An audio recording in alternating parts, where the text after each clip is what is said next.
Sunday morning in Whispering Pines felt like a gentle country tune. Early sunlight filtered through ancient oaks, casting shimmering patches on the small-town cemetery's weathered tombstones. Birds sang brightly, mingling with the scent of freshly cut grass, creating an oddly serene calm. Grace Miller walked slowly among the graves, clutching a bundle of slightly wilted white daisies, rejects from the tiny florist where she worked. To Grace, they weren't discards.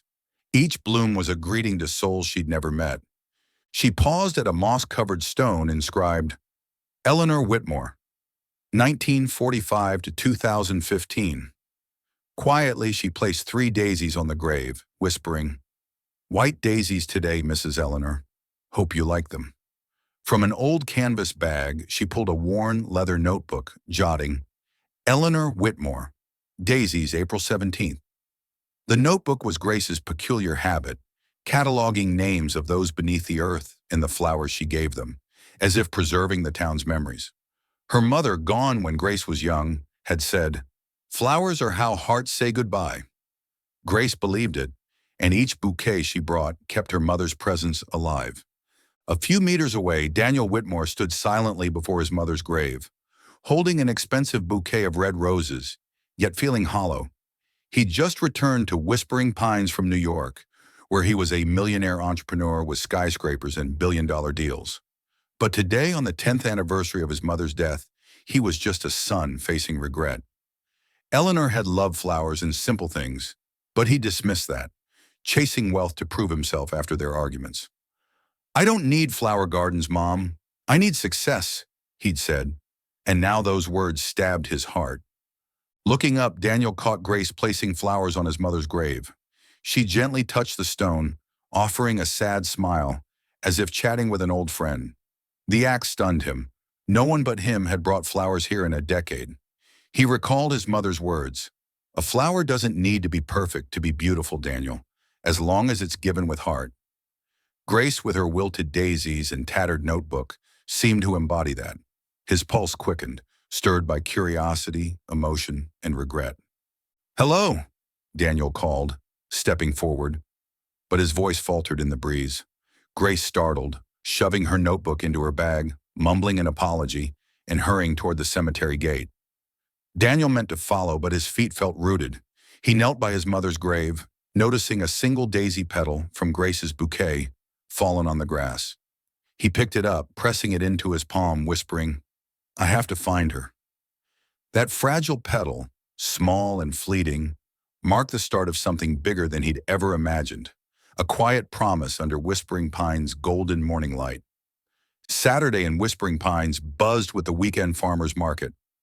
Wooden stalls brimmed with red apples, pumpkin pies, and homemade jam jars, while the aroma of roasted coffee from Old Pine Cafe drifted across the square.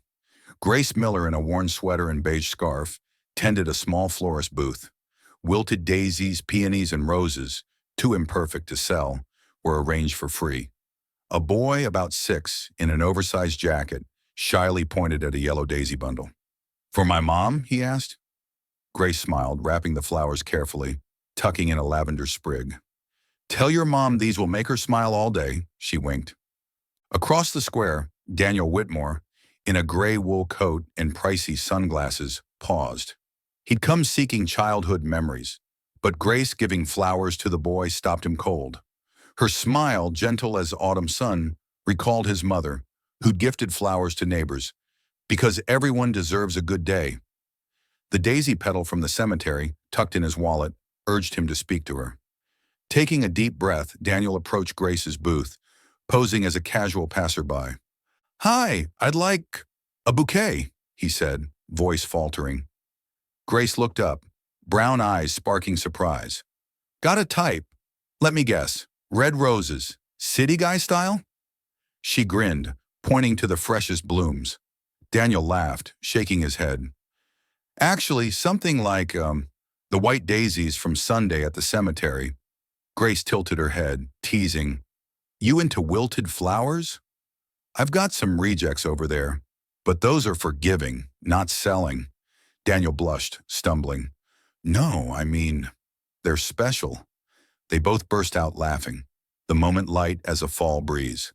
Their chat flowed, Daniel hiding his millionaire status, claiming he was back in town to rest. Grace shared about the florist, her habit of gifting flawed flowers, and, unwittingly, her mother. Mom said flowers are how hearts say goodbye, she said, gaze distant. Daniel froze. His mother had said the same back when they got along. He wanted to share but only nodded, wary of making her uneasy. Instead, he asked, "You give flowers at cemeteries, nursing homes, anywhere else?" Grace laughed. "You investigating me? Tomorrow I'm bringing flowers to the memorial gathering at the park. Come help if you're curious." Daniel agreed instantly, unsure what the event was. Grace explained it was a community meetup where people shared stories of loved ones lost and decorated the park with flowers. "Bring a story, or just bring yourself," she said, half joking. As he left, Daniel glanced back, seeing Grace wrap another bouquet for an elderly woman, her smile bright as sunlight. He touched the petal in his wallet, thinking, she doesn't just give flowers, she gives hope. For the first time in years, his heart warmed, and he knew tomorrow's park event wasn't just volunteering. It was a chance to know the woman who'd stirred both his memories and his soul. The Whispering Pines Town Park shimmered in the late afternoon glow, alive with the memorial gathering. Wreaths of flowers adorned ancient oaks, and a local band's country melodies drifted through the air. Grace Miller, in a simple cotton dress, darted about, helping kids arrange blooms in small vases, while Daniel Whitmore, playing the city guy in a rolled-up shirt, clumsily clutched a bundle of peonies. "I'll just stick them in, no damage," he promised, but a 5-year-old girl scoffed, calling his bouquet ugly as a pothole. Grace stifled a laugh, covering her mouth. Daniel feigned a scowl, but his eyes sparkled, captivated by Grace's radiance amid the bustling crowd. A few days later, Grace invited Daniel to Whispering Pines nursing home, where she gifted imperfect flowers to residents. The common room hummed with the scent of fresh-baked cookies and laughter from elderly women at bingo. Grace handed Daniel a glass jar and a few daisies, saying, "Make them tell a story." Cocky, Daniel crafted a chaotic arrangement, then knocked the jar over, water splattering the table. Mabel, an 80-year-old with white hair, cackled, "Rich boys all thumbs. Good thing Grace is here." Daniel blushed, muttering, "I'm not rich, just average." Grace shot him a mischievous glance, but let it slide, her silence teasing. That mishap melted the tension, and Daniel eased up. He helped Grace pass out flowers, listening as residents shared memories of bouquets from their youth. Mabel, holding Grace's lavender sprig, leaned in, whispering, "Hold tight to that girl's son. She's a treasure." Daniel grinned, but her words took root. Later, they sat on a bench outside, sipping coffee from Old Pine Cafe. Grace mentioned the neglected garden behind the florist, her dream to restore it if she could afford it. Daniel, impulsive, said, "I'll help. I gardened with my mom way back." His offer felt like a bridge to a past he'd buried. The next day, they worked the barren garden, its cracked soil overrun with weeds. Grace showed Daniel how to till, bursting into laughter when he snapped a shovel handle. During a break, he opened up, voice low. "Mom wanted me to garden with her, but I was obsessed with making money. Last time we argued, I told her I didn't need flowers, just success." His words faltered, heavy with regret.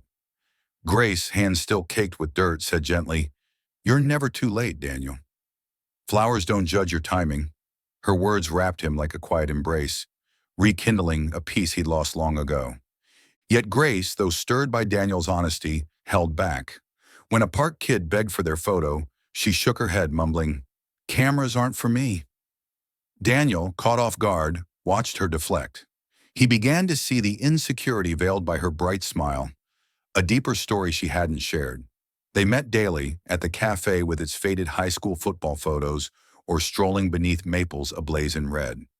Daniel's heart opened like a bud, but Grace, pulse quickening at his grins, told herself, "He's too good, not for me." The garden they nurtured sprouted green, mirroring the hope growing in Daniel. He wanted more than flowers.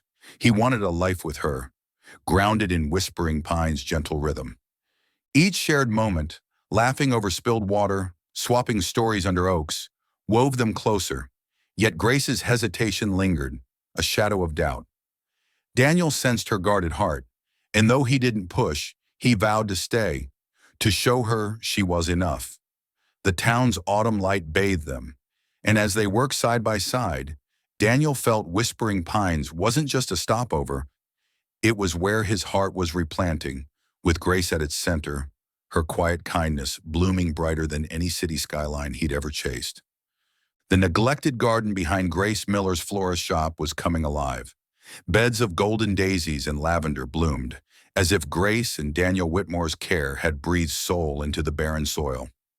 One Saturday afternoon, as Whispering Pines' horizon glowed red with sunset, Grace accepted Daniel's invitation to his home, a rustic wooden house he rented on the town's outskirts.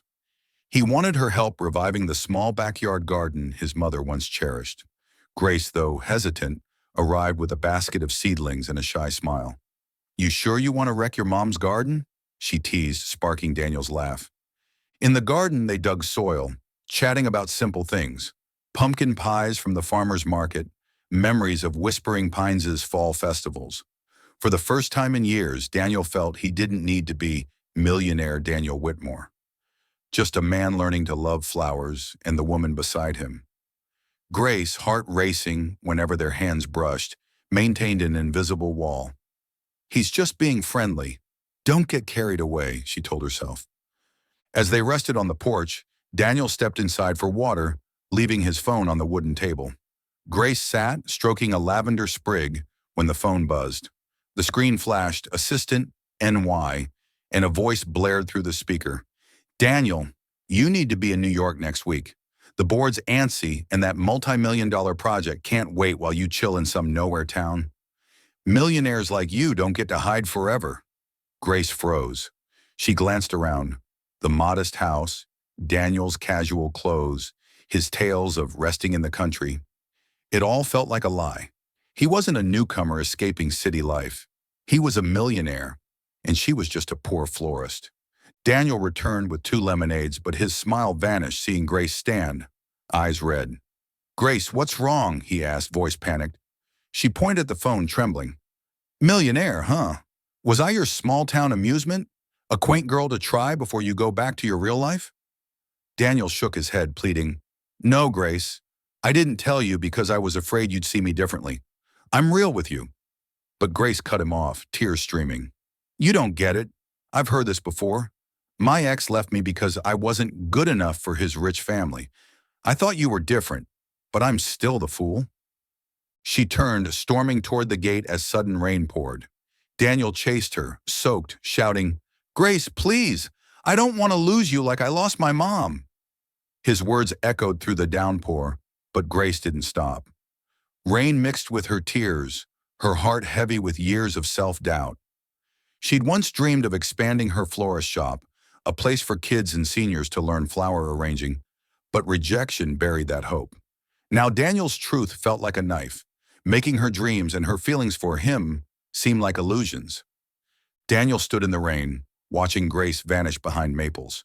He wanted to run after her, but his feet felt cemented. He'd not only hurt her, but squandered the chance to show who he truly was. Not a millionaire, but a man who'd found meaning through her flowers. The rain fell harder, and for the first time, Daniel realized money couldn't buy what he craved most: Grace's heart. Whispering Pines' quiet beauty surrounded him, but without her, it felt empty, a reminder of the love and trust he'd let slip through his fingers like petals in the storm. The rain had stopped, but Whispering Pines' air hung heavy with moisture and the scent of wet grass. After 3 days of avoiding Daniel Whitmore, Grace Miller returned to the cemetery one early morning, seeking the peace it always offered. She stood before Eleanor Whitmore's mossy grave, clutching white daisies, her heart tangled. The sting of that phone call lingered, not just because Daniel hid his identity, but because it revived her deepest fear. She wasn't worthy of someone like him. Whispering to the stone, she said, "Mrs. Eleanor, I thought he was like you, loving flowers, loving small things. I was wrong." As she set the flowers down, Grace noticed an envelope tucked neatly by the grave, beside a vibrant bouquet of yellow daisies, her mother's favorite. Her name was scrawled in bold, slanted handwriting. Heart racing, she opened it, and Daniel's words spilled out like a confession. Grace, I'm sorry. I didn't hide who I was to toy with you, but because I was scared. Scared you'd see me as a man who only knows money, unworthy of your heart.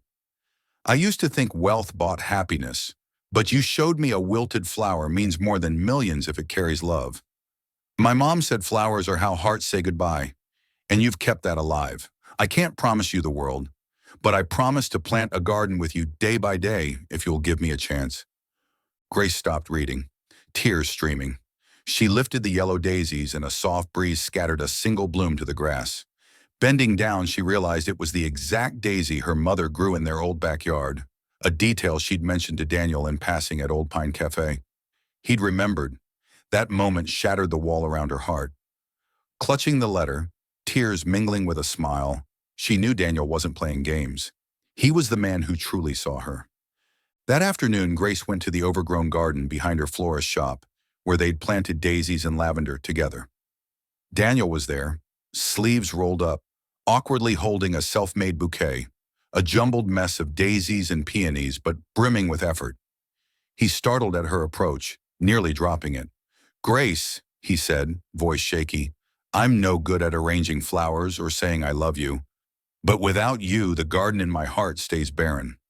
Stepping forward, he offered the bouquet, his eyes raw with sincerity. Grace studied him, her heart softening, but she asked, voice thick, if I were just a florist, would you still be here? Daniel smiled, pressing the flowers into her hands. If you were anyone, I'd still find you at that cemetery. You don't just sell flowers, Grace. You make the world bloom. His simple words pierced her deepest fears, like sunlight scattering fog. She gripped the bouquet, tears falling, but now from joy. Your arranging's awful, she laughed through sobs, but I'll teach you if you swear not to knock over vases. Daniel laughed, pulling her into his arms. Under the fiery sunset, the wild garden bore witness to a new beginning. Grace rested her head on his shoulder, whispering, Thank you for finding me. Daniel kissed her hair, his heart lighter than ever. He knew every flower they'd plant together would be a vow, not for the world, but for a simple, full life, side by side in Whispering Pine's gentle embrace. The town's quiet beauty wrapped them, and as they stood, hands entwined, Grace felt her doubts fade. Daniel wasn't the millionaire she'd feared. He was the man who'd knelt by his mother's grave, who'd learned to love daisies because of her. The garden stretched before them, a promise of roots deepening, just like their love, blooming in the heart of a town that held them close. A year later, Grace Miller's tiny florist shop had become Whispering Pine's heartbeat. Once a dusty corner, it now thrived as a vibrant community hub where kids learned to arrange flowers, elders shared old tales, and volunteers gathered around beds of golden daisies. Grace, newfound confidence in her step, stood behind the counter, guiding a girl untying a ribbon around a bouquet. Daniel Whitmore, no longer the distant millionaire, was a regular, showing up in rumpled shirts, shovel in hand, tending the garden out back. He even tried arranging flowers, still messy, but Grace always kept his efforts on display. One autumn afternoon, Daniel's backyard garden, once his mother Eleanor's pride, hosted their simple wedding. Wreaths of daisies and lavender hung from oaks, golden sunlight paving Grace's path in a white cotton dress. Daniel, awkward in a plain suit, nearly dropped the ring during the exchange, sparking laughter from the small crowd. Mabel, the witty 80-year-old from the nursing home, officiated with a grin. Lucky she didn't run off with a limo driver. Chuckles blended with a local band's country tunes. Before their vows, Grace and Daniel planted a small yellow daisy by Eleanor's grave nearby, honoring her and Grace's late mother. For those who taught us to love flowers, Grace whispered, her hand tight in Daniel's. As an autumn breeze stirred, petals danced like blessings. Grace looked at Daniel, eyes shining, and said, That first bouquet I left on your mom's grave, I never thought it'd lead to a whole garden like this. Daniel smiled, kissing her forehead, and I never thought a fallen petal would lead me to a lifetime. The scene widened, the garden aglow in sunset, laughter and music echoing. Whispering Pines, with its flowers and warm hearts, had never looked so beautiful. Grace and Daniel stood hand in hand, no longer defined by past doubts or wealth, but by the love they'd grown together. The town, once just a stop for Daniel, was now home, its quiet streets and blooming gardens a testament to their shared journey.